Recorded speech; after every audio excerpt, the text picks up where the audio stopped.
नमस्ते दोस्तों, वेलकम। आज हम एक ऐसे टॉपिक को डिकोड करने वाले हैं जो लॉ की दुनिया का बिल्कुल कोर है।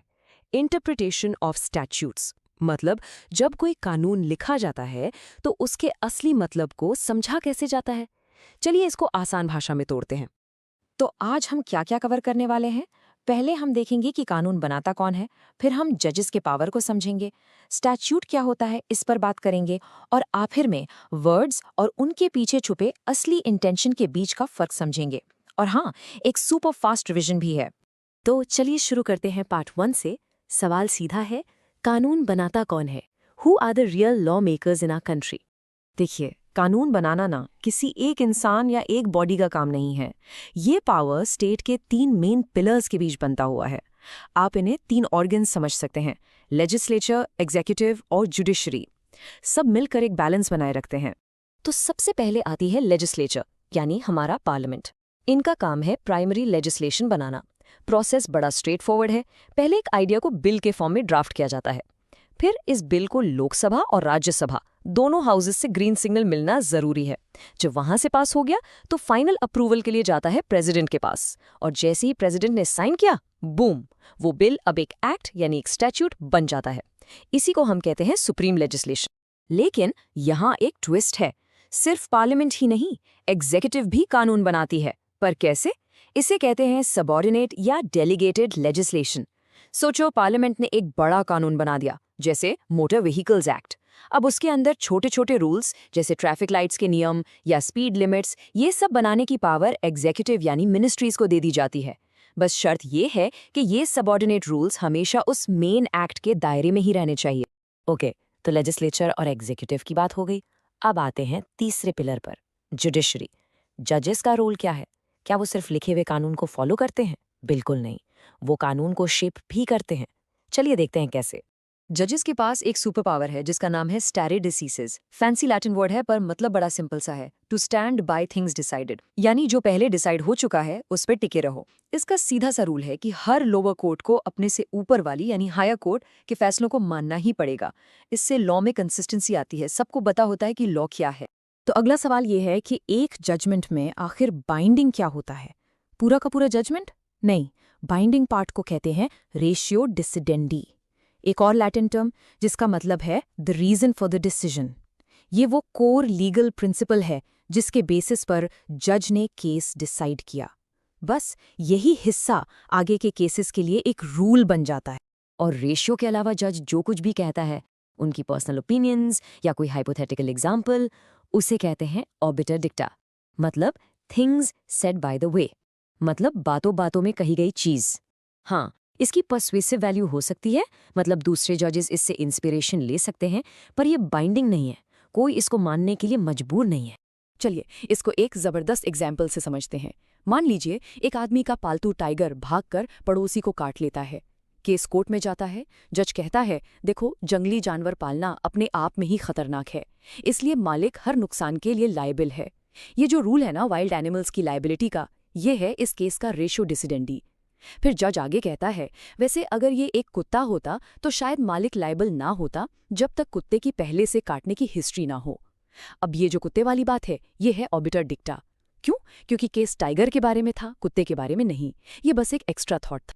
लेकिन सोचिए, अगर कानून की भाषा ही अजीब हो या उसमें कोई कमी रह गई हो, तब जज क्या करेगा? इसके लिए एक बहुत ही फेमस जज लॉर्ड डेनिंग ने एक कमाल की बात कही थी। लॉर्ड डेनिंग ने कहा कि कानून एक कपड़े की तरह है, और इस कपड़े में जो क्रीसेस या सिलवटें हैं, वो हैं लॉ की लैंग्वेज में आई गलतियां या एम्बिग्युइटीज। अब जज का काम नया कपड़ा बुनना नहीं है, यानी वो नया कानून नहीं बना सकता, लेकिन वो इन सिलवटों को आयरन आउट कर सकता है, उन्हें आसान कर सकता है, ताकि लॉ का असली मकसद पूरा हो, ताकि इंसाफ हो सके। इसके लिए वो justice, equity and good conscience जैसे प्रिंसिपल्स यूज करते हैं।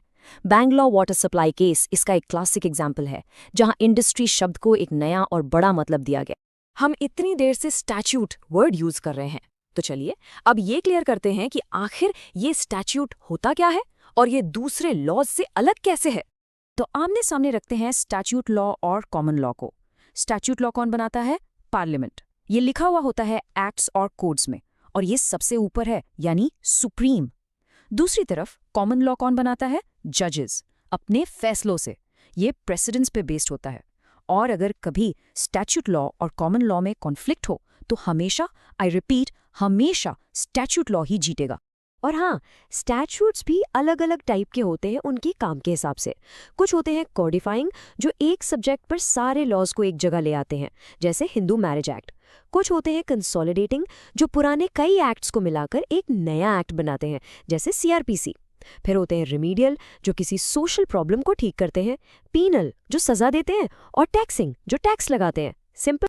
तो अब हम आते हैं इस पूरे टॉपिक के सबसे क्रूशल, सबसे इंटरेस्टिंग पार्ट पर। जब एक जज के सामने एक स्टैट्यूट रखा जाता है तो वो उसके शब्दों को आखिर पढ़ता कैसे है? क्या वो सिर्फ डिक्शनरी मीनिंग देखता है या कुछ और?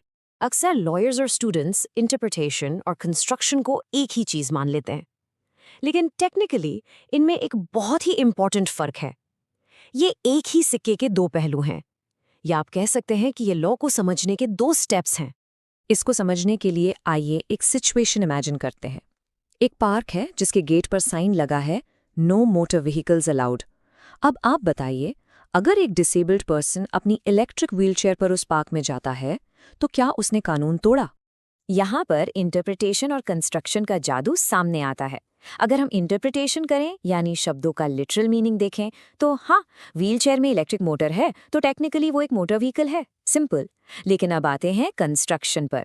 कंस्ट्रक्शन पूछता है, इस कानून को बनाने का असली मकसद, इसकी आत्मा क्या थी? मकसद था लोगों को तेज चलती गाड़ियों से बचाना, ना कि किसी डिसेबल्ड पर्सन की एंट्री रोकना। तो कंस्ट्रक्शन का यूज करके एक जज ये कहेगा कि ये रूल व्हीलचेयर पर लागू नहीं होगा, क्योंकि उससे कानून का स्पिरिट पूरा नहीं होता। देखा आपने फर्क? ओके, काफी कुछ कवर कर लिया। चलिए एक सुपरफास्ट 30 सेकंड रिवीजन करते हैं ताकि सब कुछ दिमाग में फिट हो जाए। पॉइंट 1, लॉ कौन बनाता है? लेजिस्लेचर, एग्जीक्यूटिव और जुडिशरी। पॉइंट 2, जज के फैसले का कौन सा पार्ट बाइंडिंग है? सिर्फ रेशो डेसिडेंडी, ऑबिटर डिक्टा नहीं। पॉइंट 3, कौन सुप्रीम है? पार्लियामेंट का बनाया स्टैट्यूट हमेशा कॉमन लॉ से ऊपर है। पॉइंट 4, इंटरप्रिटेशन क्या है? शब्दों का लिटरल मीनिंग। और पॉइंट 5, कंस्ट्रक्शन क्या है? कानून का असली मकसद, यानी उसकी स्पिरिट को समझना ताकि इंसाफ हो सके। Got it? ग्रेट। तो आखिर में मैं आपको एक सवाल के साथ छोड़ जाती हूँ। जब कानून के लिखे हुए शब्द और उसकी आत्मा, यानी लेटर ऑफ द लॉ और स्पिरिट ऑफ द लॉ में टकराव हो और शब्दों को फॉलो करने से अन्याय हो रहा हो, तो एक जज को क्या करना चाहिए? क्या उन्हें लकीर का फकीर बनकर शब्दों को फॉलो करना चाहिए, या इंसाफ के लिए कानून की आत्मा को प्राथमिकता देनी चाहिए? सोचिए। ऐसे ही इन्फॉर्मेटिव वीडियोस देखने के लिए LLB स्टूडेंट अड्डा चैनल को फॉलो करें एंड सब्सक्राइब करें। If you want any new topic, comment below.